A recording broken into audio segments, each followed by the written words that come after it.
मुंबईमध्ये पुन्हा एकदा नोकरीमध्ये भाषिक भेदभाव झाल्याचा आरोप करण्यात येतोय। सोशल मीडियावर नोकरी संदर्भातील जाहिरातीवरून नवा वाद पेटलाय।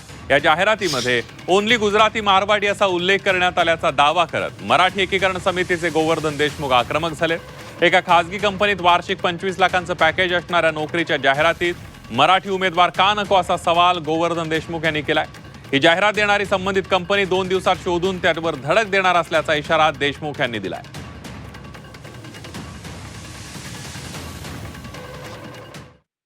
साठी तरुण नोकरी शोधत असताना Naukri.com आणि LinkedIn या नोकरी शोधक या संकेतस्थळावरती एक जाहिरात पाहिली।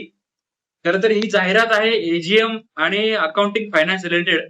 त्या ठिकाणी त्यांना CA हवाय आणि एक अहमदाबाद बेस्ड एजन्सी आहे ती ही जाहिरात टाकते। 5 जूनची ही जाहिरात आहे।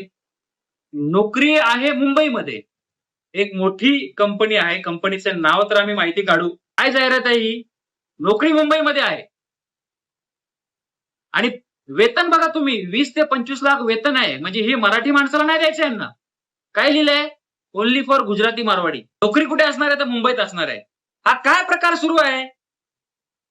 यावरती शासन कडक भूमिका घेणार आहे की नाही घेणार? दरवेळेस आम्ही कायदा हातात घेतला पाहिजे का? म्हणजे गुजराती मारवाडी किंवा ही लोक ना नोकरीत कमी जातात आणि व्यवसायामध्ये उतरलेली असतात। त्यामुळे नक्की यांचं कोण हे षडयंत्र करतंय ह्याचा आता हे लागलाच पाहिजे छडा। त्यामुळे त्या कंपनीचा जर पत्ता मिळेल थोडा तुमच्या कोणी किंवा मी मिळवते तर मी तो कोण जो HR आहे त्याला भेटणार। नीट उत्तर दिली तर ठीक, नाही तर कान आणि गालामधला जो अंतर आहे तो आम्ही पार करू।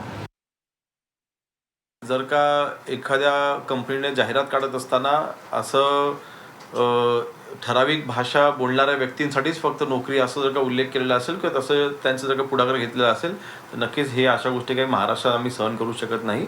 त्यांच्यावरती आम्ही कायदेशीर जर का ते तथ्य आढळलं त्याच्यावरती कायदेशीर कारवाई आम्ही करू।